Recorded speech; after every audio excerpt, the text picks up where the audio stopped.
Nós estamos falando por que ouvimos a exposição da palavra de Deus. Por que nós temos que ouvir essa exposição bíblica? E hoje eu vou falar porque toda a Escritura aponta para Cristo. Lucas 24, 13 ao 49. Lucas 24 fala da ressurreição do nosso Senhor. E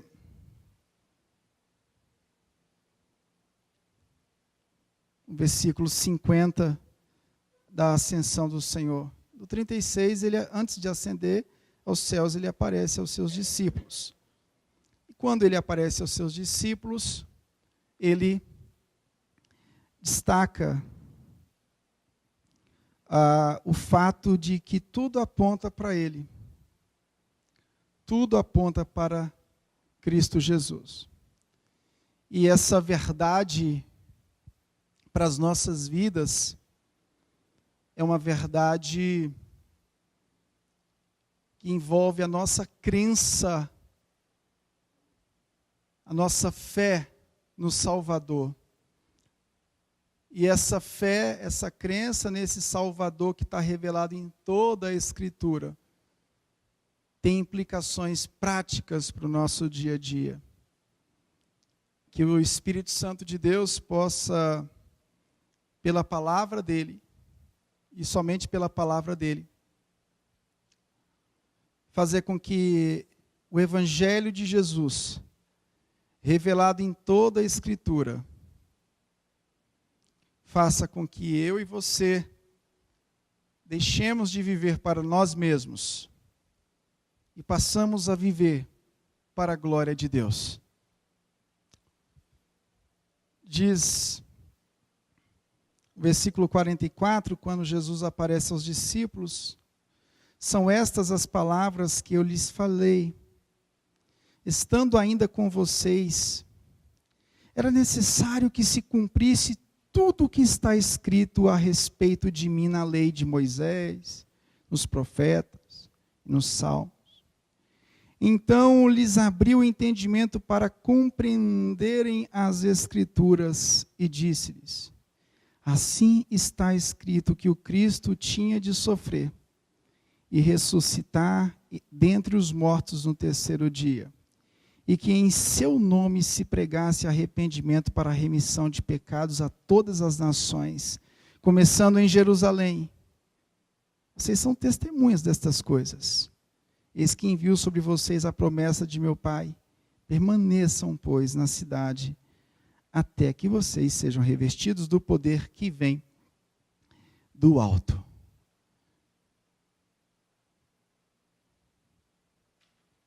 Tudo aponta para Cristo. E como é importante nós entendermos isso, e não somente entendermos isso, mas sermos transformados por isso. Porque a nossa fé, ela passa pelo entendimento, mas esse entendimento no poder, na ação do Espírito Santo, pela palavra pregada, deve produzir transformação nas nossas vidas. E a partir do momento que nós enxergamos a Cristo em toda a Escritura, nós começamos a entender como deve ser a nossa vida. Porque se tem uma coisa que o Evangelho faz conosco, e isso é, ao mesmo tempo que é algo que mexe muito com o nosso ser, isso atrapalha um pouco os nossos planos. O Evangelho, de fato, substitui você por Jesus. A centralidade da vida não está em nós. Mesmo porque nós temos planos que são planos corruptos. Nosso coração é extremamente enganoso. O Evangelho substitui a sua vontade pela vontade de Deus. Essa vontade de Deus nós conseguimos enxergar em Cristo. Porque em Cristo foi cumprida toda a justiça de Deus. Então, se você quer entender a vontade de Deus, olhe para Cristo, porque Ele cumpriu a santidade, o caráter de Deus, e por isso Ele tem um nome que é sobre todo nome. Nós vivemos, depois da queda, autonomia. E se nós olharmos a pós-modernidade, que a gente fala sempre, o mundo contemporâneo, a gente vai perceber que essa autonomia se acentuou de forma muito forte. Alguns vão falar que isso são os efeitos sociológicos. Mas, como nós acreditamos na palavra de Deus, nós entendemos que podem ter efeitos sociológicos. Mas o efeito que está por trás de tudo isso é a queda do homem. A pós-modernidade está tão difícil viver na pós-modernidade que a palavra-chave para o momento atual se chama tudo é relativo.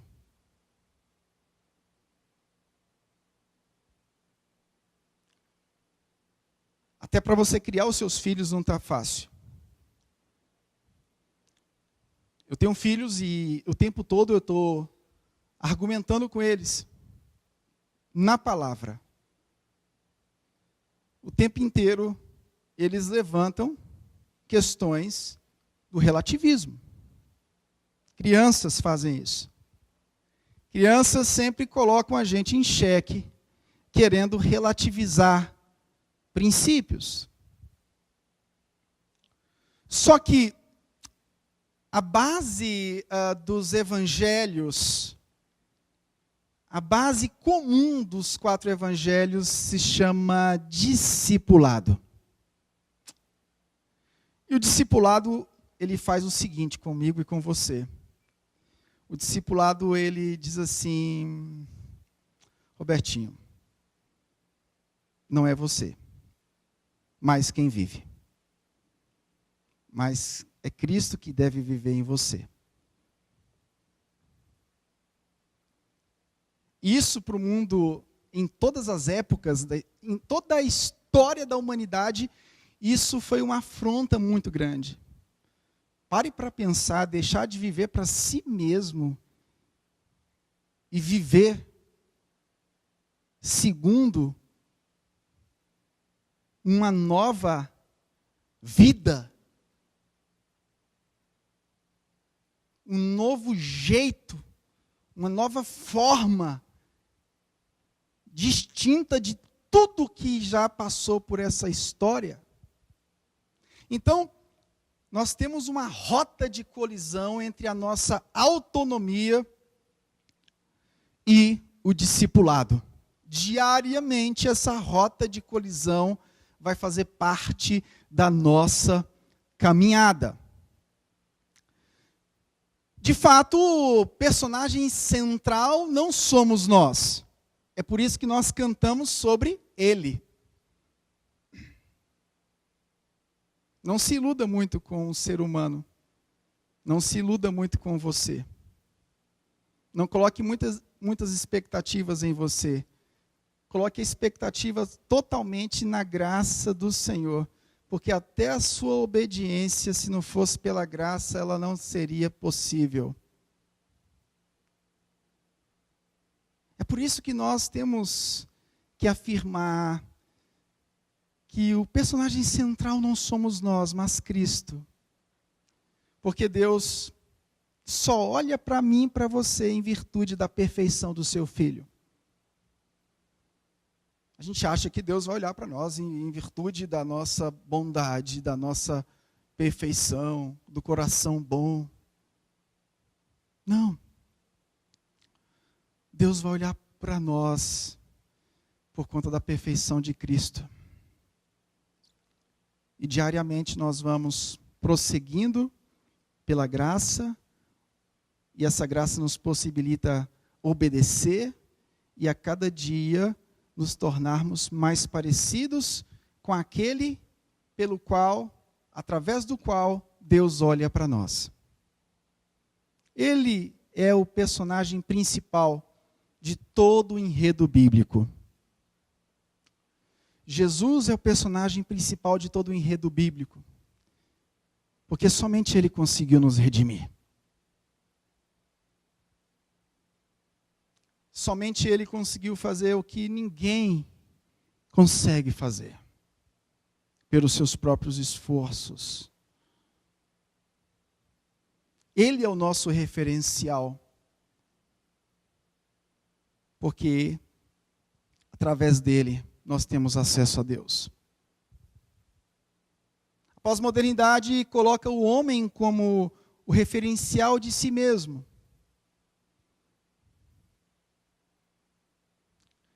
E isso traz um egoísmo tão grande que quando o homem, em toda a história depois da queda, o homem começou a procurar referencial em si mesmo ou em falsos deuses. Mas o resultado para os dias atuais tem sido desastrosos, porque o homem busca em si mesmo a imagem ideal para a sua própria existência. Por isso que ele acaba prejudicando até terceiros, porque como a imagem que ele tem dele mesmo é a imagem necessária para se viver, então ele acha que pode tudo. Ou seja, ele confunde liberdade, isso Gálatas vai tratar como a liberdade cristã, de dizer não ao pecado, que isso é dado aos redimidos,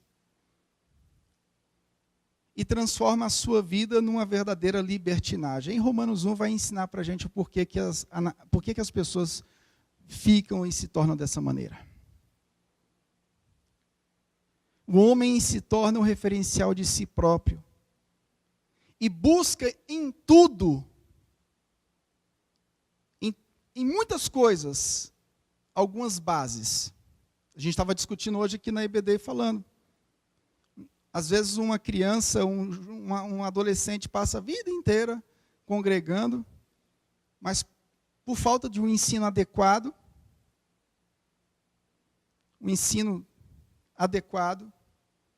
quando ele chega na universidade, ele começa, na primeira aula, ele olha o professor e diz: esse cara é um referencial para mim mais do que Jesus. Porque não explicaram para ele, e eu digo, esse explicar não é porque ele vai entender isso pela razão, mas o Espírito Santo também não vai conseguir agir sem a correta exposição da palavra de Deus, porque foi Ele que deu essa palavra. É isso que a Bíblia diz e nós acreditamos nisso. E de repente aquela pessoa está procurando outros referenciais. O que temos que buscar nas Escrituras não é aquilo que nós queremos.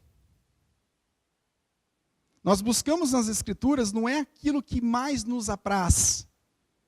A Escritura não é uma caixinha de promessa que você vai lá e tira alguma coisa que vai satisfazer os teus desejos momentâneos. O que nós buscamos na Escritura é a imagem perfeita de Deus, e através dele nós caminhamos, através dele nós decidimos as nossas vidas, através da vontade dele existimos, através da missão que Ele propôs nas nossas vidas, nós caminhamos. E a autonomia que existia na minha vida não existe mais, porque Ele manda em mim. Ele agora é o meu Senhor. Ele é o Rei. Ele é o sacerdote que pagou pelo pecado de todos os que creem, mas não teve pecado. Então a minha vida é agora uma vida de discipulado. Eu não quero mais fazer a minha vontade. A minha vontade me leva para um buraco.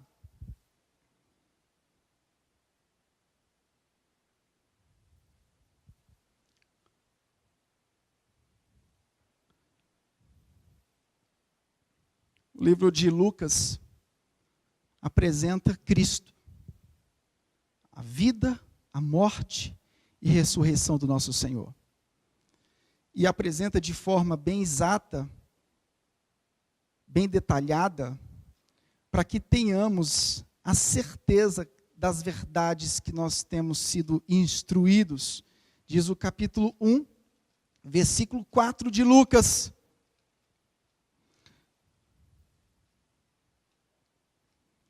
Para que você tenha plena certeza das verdades em que foi instruído. Então, esse evangelho traz a vida, a morte e ressurreição de Jesus, para que nós tenhamos convicção de tudo aquilo que nós temos sido instruídos. E nisso nós precisamos ser lembrados cotidianamente. Quem é o nosso Senhor? Quais são as verdades eternas que o nosso Senhor requer,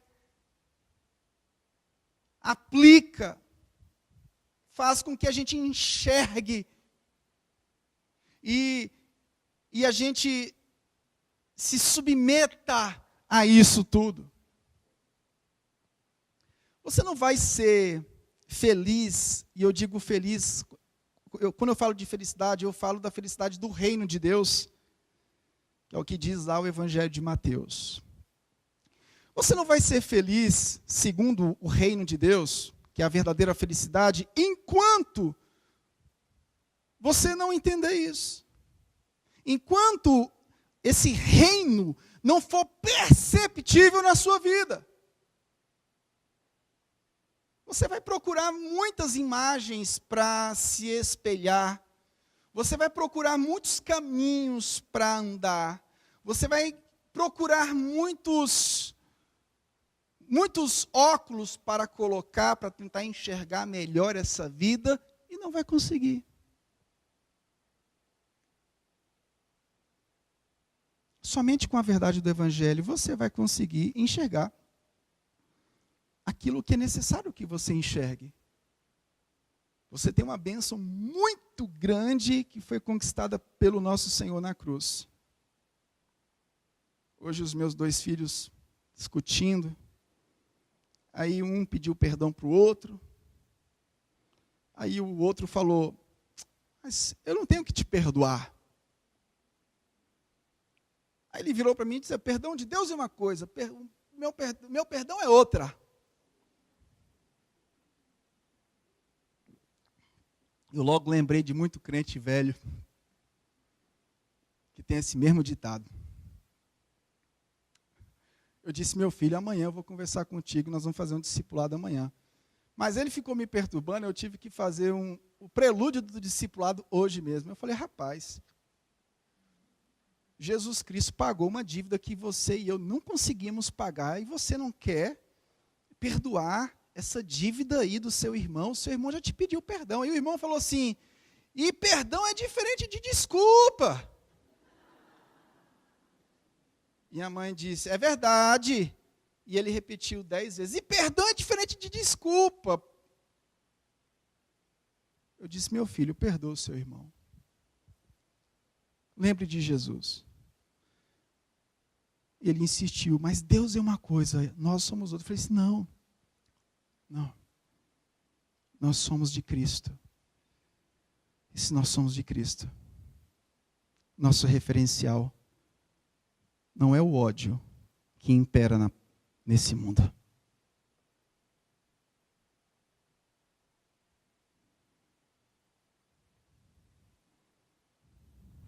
Não é.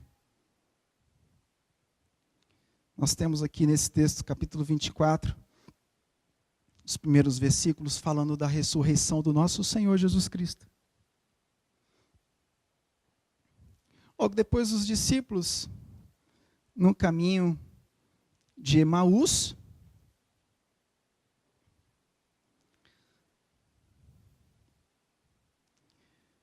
e o contexto de Jesus aparecendo aos seus discípulos. E quando Jesus aparece aos seus discípulos, Jesus trata de um assunto primordial para a nossa fé. Bom, primeira coisa que eu queria destacar. O que trata os evangelhos? Os evangelhos tratam somente e tudo que diz respeito ao cumprimento da grande promessa de alguém que poderia pagar a nossa conta. Engraçado, eu estava comentando com o pastor Marcelo hoje. Tem gente que lê um texto no evangelho e ainda consegue despregar o evangelho, né? Como é que consegue? Os evangelhos, Mateus, Marcos, Lucas, João, vai tratar justamente desse cumprimento, essa promessa. Isso é muito grande para nós. Porque isso restaurou o sentido, não somente da nossa existência, mas o sentido da imagem de Deus em Cristo, refletindo em nós e fazendo com que a gente voltasse a viver para a glória de Deus. Isso é tudo para um crente que realmente se converteu. Essa é a verdadeira alegria do crente. Poder ter em Cristo Jesus a imagem de Deus que agora é vivida pelos seus seguidores, seguida, transbordando as nossas vidas de uma forma tão maravilhosa que, independentemente das circunstâncias, aquilo que temos é tão grande,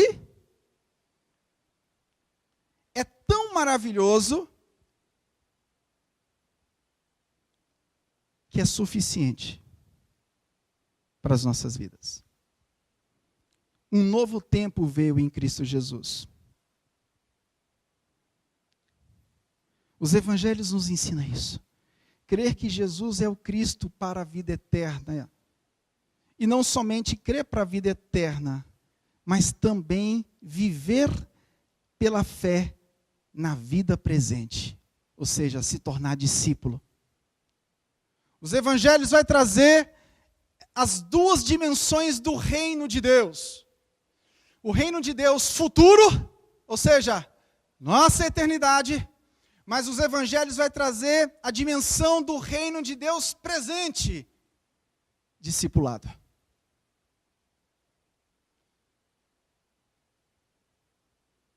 Uma coisa reflete na outra.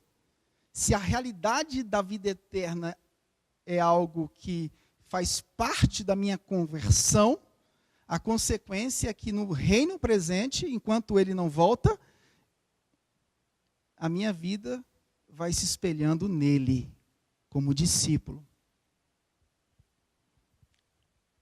No Evangelho de Lucas, a gente tem algo muito especial. O Evangelho de Lucas vai falar que Jesus veio e Jesus puxou os que não eram para serem povo. O Evangelho de Lucas vai falar da ação do Espírito Santo no ministério de Jesus. Vai falar dessa morte e ressurreição que cumpre as promessas do Antigo Testamento para perdão dos nossos pecados. Agora, o interessante no Evangelho de Lucas, que essa graça é tão maravilhosa, que o Evangelho de Lucas vai falar de algumas categorias de pessoas chamadas de marginalizadas, onde Cristo se manifesta a elas também. Aí a gente tem que tomar cuidado, porque Jesus se manifesta a todos os povos, a todas as raças, a todas as tribos, para pobres, ricos, negros, brancos, indistintivamente. Isso é a graça, o que nós falamos hoje de manhã. Ela é transcultural. Aqui no Evangelho de Lucas a gente vai aprender que, de fato, a salvação não depende de uma raça humanamente boa, ou de pessoas moralmente corretas. Porque se dependesse disso, não seria graça, seria meritocracia. Não, aquela cultura ali, as pessoas são muito boas, elas são corretas, elas não gostam de fazer mal a ninguém, não matam a barata. Então, naquela cultura ali, Cristo se manifestou.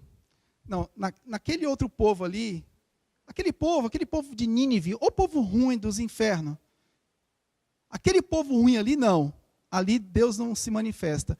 Por isso que Jonas, eu acho que não tenho certeza, na narrativa, o receio de Jonas ir para Nínive, um dos receios era esse. Aquele povo é ruim. E Deus demonstra a sua soberania ao falar, ao mostrar para Jonas que ele, querendo ou não, ele iria. E de que a graça dele é tão poderosa, é tão maravilhosa, que ela não depende daquele povo ser um povo bom para ter sido salvo. E aqui em Lucas nós temos pessoas marginalizadas. Nós temos classes que requeriam um cuidado maior. Crianças, pessoas pobres, viúvas, mulheres, muitas vezes desprezadas pela sociedade.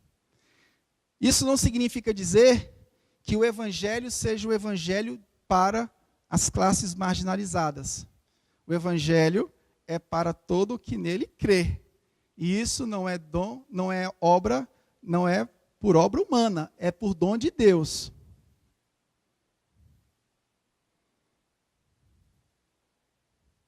A gente tem que aprender do Evangelho de Lucas, não é que Deus tenha a exclusividade do amor pelos pobres, pelas mulheres, pelas viúvas, pelos órfãos e pelas crianças.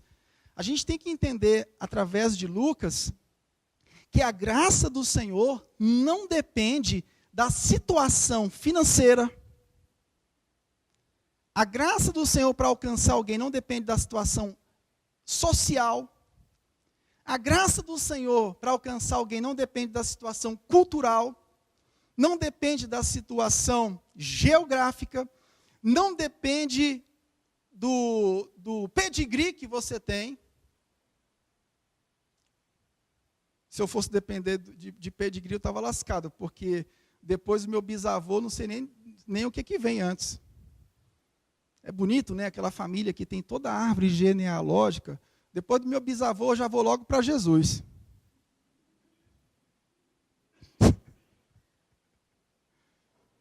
Não tenho árvore genealógica. Que lindo se você tem, maravilha, glória a Deus. Mas nunca se estribe nessas coisas para se achar digno de alguma coisa da parte de Deus. Graça vai além de qualquer mérito, de qualquer condição. A salvação vai muito além de tudo isso. O texto, versículo 44, Jesus diz: a seguir Jesus lhes disse: são estas as palavras que eu lhes falei, estando ainda com vocês. Era necessário que se cumprisse tudo o que está escrito a respeito de mim na lei de Moisés, nos profetas e nos salmos. Então lhes abriu o entendimento para compreender as Escrituras, e disse-lhes: assim está escrito que o Cristo tinha de sofrer, ressuscitar dentre os mortos no terceiro dia, e que em seu nome se pregasse arrependimento para a remissão de pecados a todas as nações, começando em Jerusalém. Vocês são testemunhas destas coisas. Primeira coisa que a gente aprende aqui: ressurreição é uma esperança não somente futura.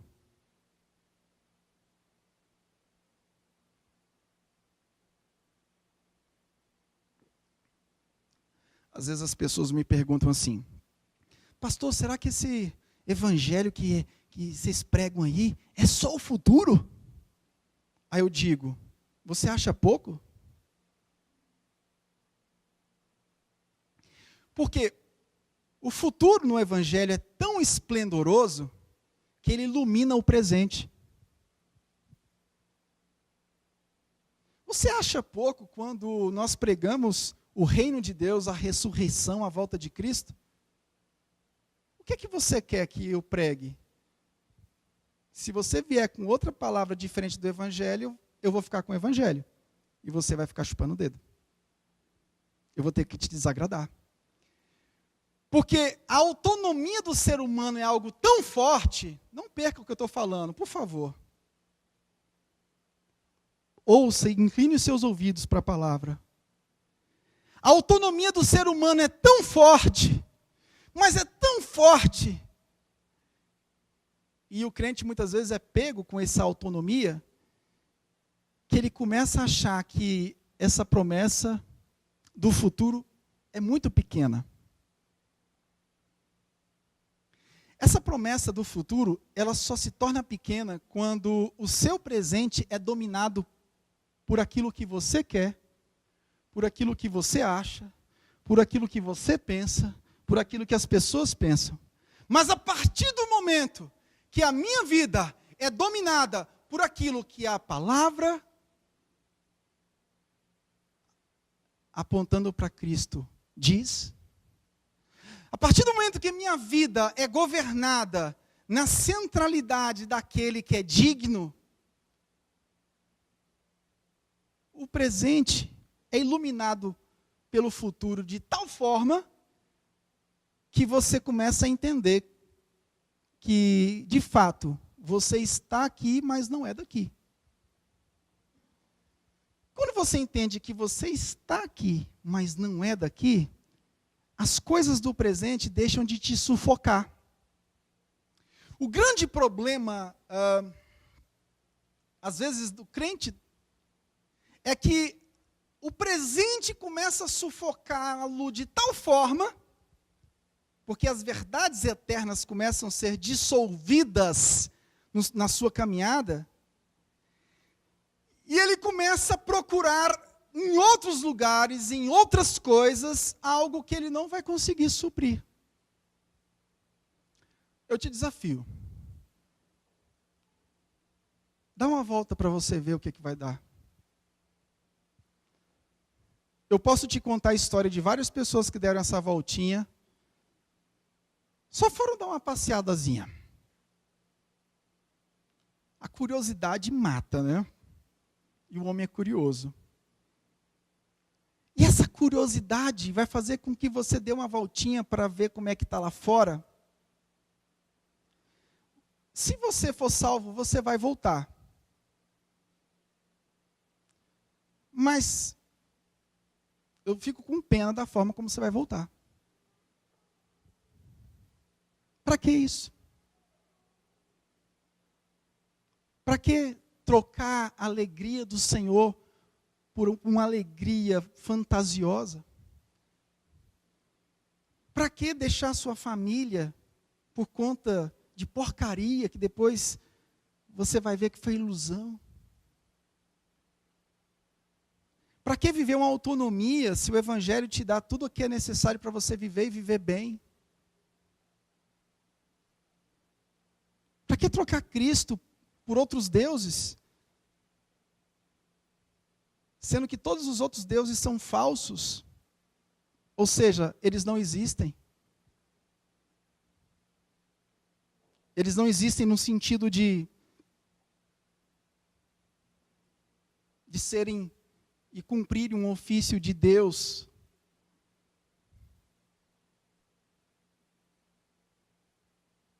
Eles se instrumentalizam através das coisas, de pessoas, de situações que você começa a endeusar.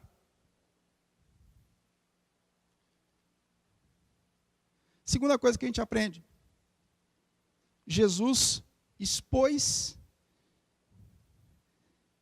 sobre ele mesmo, em toda a Escritura.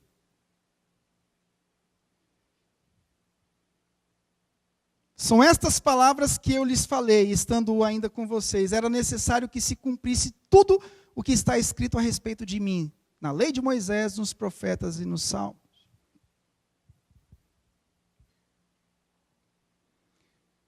Ele expôs sobre ele mesmo em toda a Escritura. E o que a gente aprende aqui? A gente aprende que Jesus, a palavra encarnada, ele nos ensina que essa palavra escrita deve ser reconhecida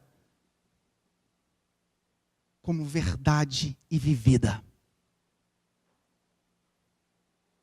A pós-modernidade tem outro problema muito complicado.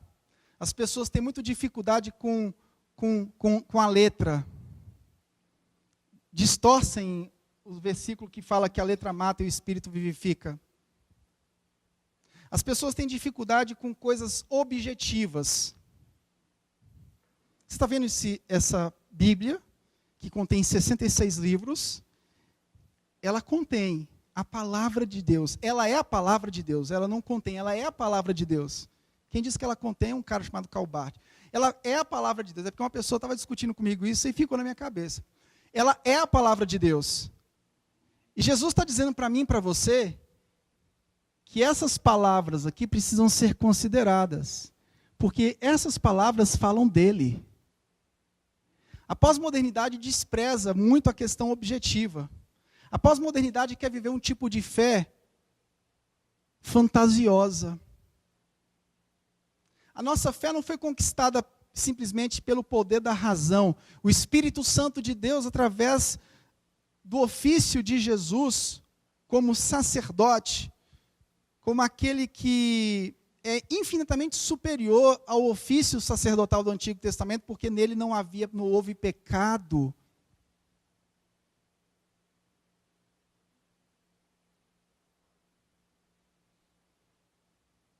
Essa palavra, ela precisa ser reconhecida.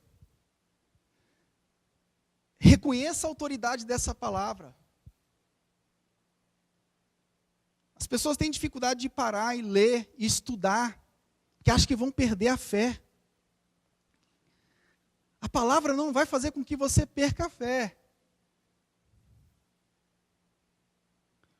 Estudar a palavra não vai fazer com que você perca a fé.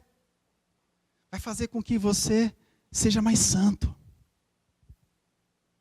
Quando a gente diz, irmãos, venham para a escola, venham estudar, não é simplesmente para te inflar de conhecimento, não. É porque o conhecimento dessa palavra produz santidade. Será que você pode compreender isso? E eu tenho convicção, só o Espírito Santo para fazer isso. Como diz um colega meu, se ele não fizer, eu vou lá e abro a cabeça. Brincadeira. Quando a gente diz, irmãos, estudem a palavra, leiam mais, se dediquem mais, é porque isso aumenta a tua santificação. Não é porque a gente quer uma igreja de doutores. Não é porque a gente quer uma igreja que vire isso ou aquilo. Não, não é isso. Quando a gente estuda a palavra, a gente se torna mais parecido com Jesus. Quando a palavra nos alimenta. A cada dia que a palavra nos alimenta, mais parecido com Ele nós ficamos. Menos vontade de pecar nos dá. Mais santos nos tornamos. A palavra, ela nos santifica. A palavra nos mostra quem é Cristo. A palavra nos mostra quem éramos nós, o que nós fizemos em Adão, o que Cristo fez. E a palavra nos mostra quem nós precisamos ser. Ele nos elegeu para a nossa santificação. Essa palavra revela em Cristo a imagem perfeita de Deus. Então lhes abriu o entendimento para compreender as Escrituras e disse-lhes: assim está escrito que o Cristo tinha de sofrer, ressuscitado entre os mortos ao terceiro dia, e que em seu nome pregasse arrependimento para remissão de pecados a todas as nações, começando em Jerusalém. Vocês são testemunhas dessas coisas. Eis que eu envio vocês a promessa de meu Pai. Permaneçam, pois, na cidade até que vocês sejam revestidos do poder do alto. Essa palavra revela em Cristo a imagem perfeita de Deus. O Senhor que nos revestiu pelo Espírito Santo de Deus, nos capacitando para cumprir essa chamada apostólica de pregar o Evangelho. Revelando Cristo, a imagem perfeita de Deus. Leiamos e ouçamos a palavra, mas a palavra que revela o nosso Senhor. Depois ele vai tratar, de fato, a gente aprende do capítulo 24, do 13 ao 49, dos ofícios do Senhor. Aqui ele vai falar do ofício de profeta, sacerdote e rei. Nosso Senhor não é mais um profeta. Ele é o profeta. Aquele poderoso em obras e palavras. Aquele que demonstrou na sua própria carne que era Deus. Mas aquele que viveu a divindade com misericórdia encarnada, se identificando com nós, pregando a mensagem do arrependimento. Aquele que tinha autoridade, que tem autoridade para perdoar pecados. Aquele que diante de Deus e diante do todo e diante do povo está acima do sacerdote do Antigo Testamento que não tinha poder para perdoar o seu próprio pecado. Ele é o nosso rei, o crucificado, aquele que sofreu por nós, mas aquele que vai reinar eternamente. Eternamente. Eu queria finalizar. Deixa eu dizer uma coisa para você. Você que já é crente convertido, olha aqui para mim.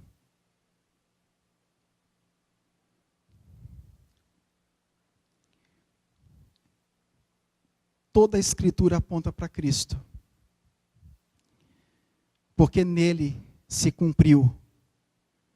Ele satisfez tudo o que eu e você não podíamos satisfazer.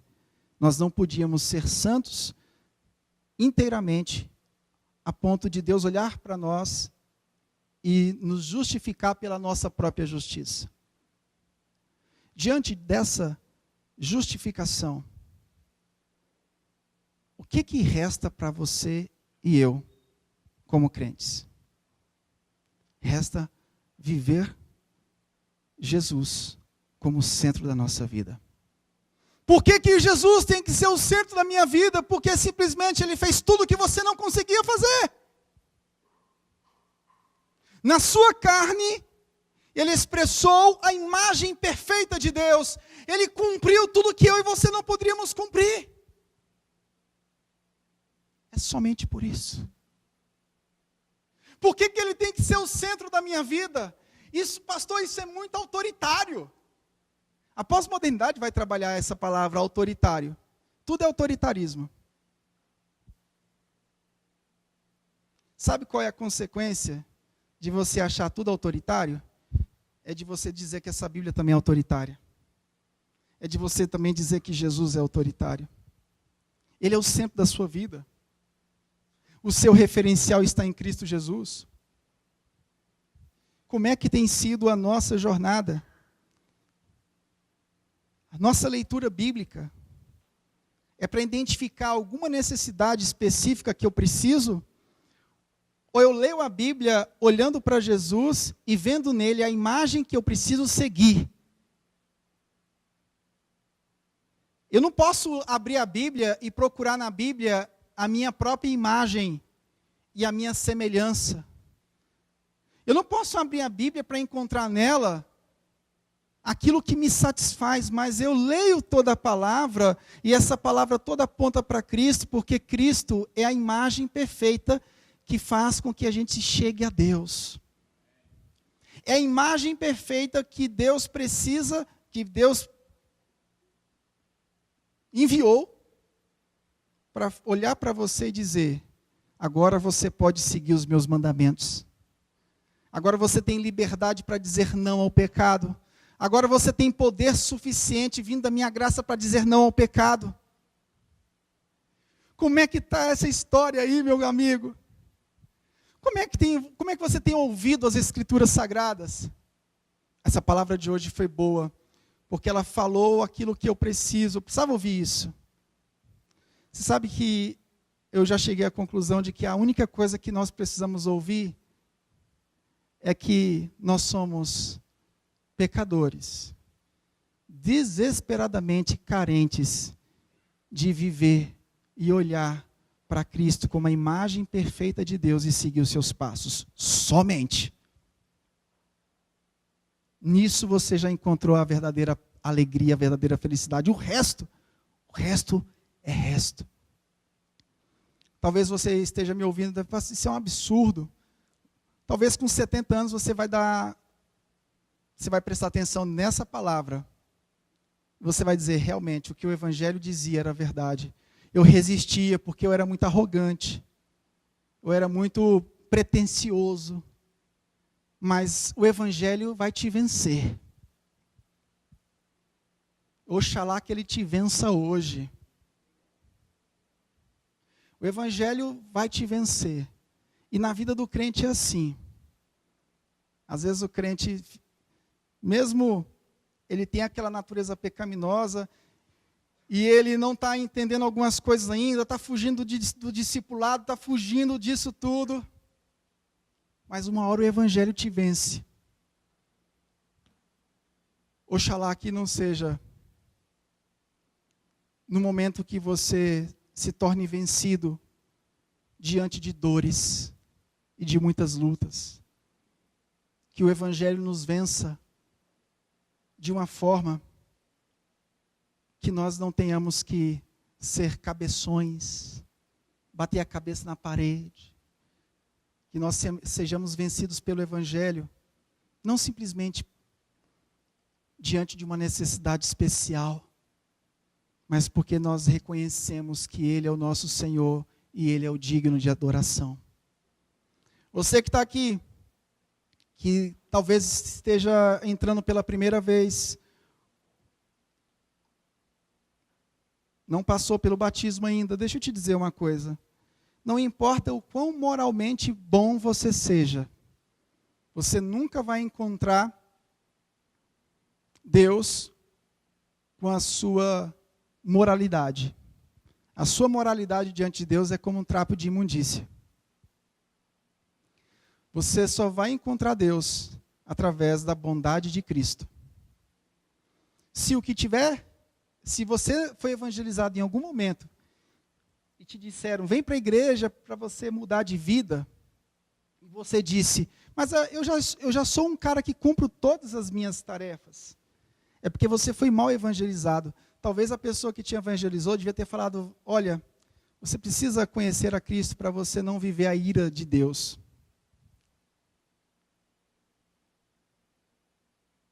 Você precisa conhecer a Cristo para você não enfrentar a poderosa mão de Deus, que vai vir como o dilúvio em Noé.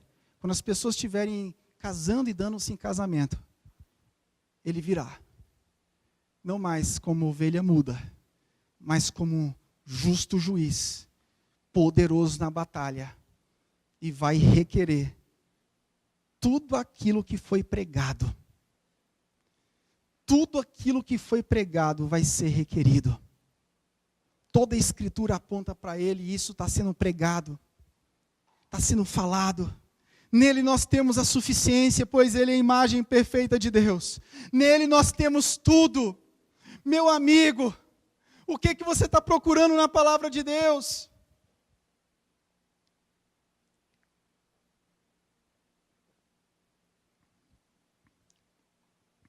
Desista de viver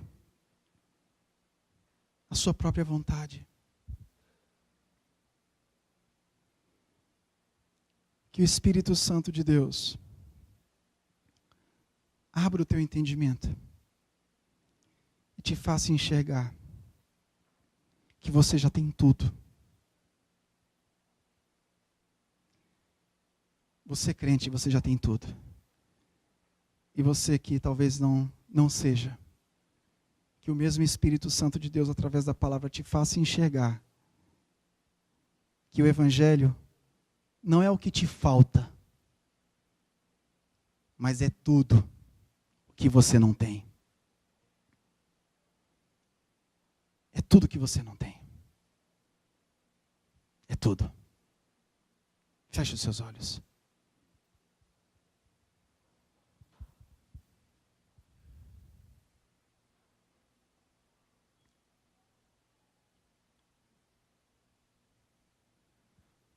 Santo Espírito de Deus, que a gente venha encarar com seriedade a Tua palavra, porque ela aponta para o Senhor. Ela não é um livro comum, mas é o livro que fala da suficiência do Senhor como nosso Redentor, como aquele que é digno de toda honra e toda glória. Que dia após dia a gente busque na Tua palavra, não aquilo que nos apraz. Que a gente não busque na palavra versículos isolados, textos isolados para satisfazer o nosso ego e a nossa vontade. Mas que a gente busque em toda a Escritura a essência do Evangelho, para que dia após dia a gente não seja e não viva como nós queremos, mas que a gente viva para a glória de Deus, na imagem gloriosa do Senhor, refletida unicamente em Jesus Cristo de Nazaré. Que dia após dia a gente vença nossa autonomia, nossa independência. Que dia após dia a gente olhe para a cruz e diga, essa mensagem é suficiente para transformar a minha vida e fazer de mim um homem mais que feliz. Um homem que tem no reino presente o reino futuro iluminando com poder e graça. No nome santo de Jesus, feche os seus olhos e entenda isso.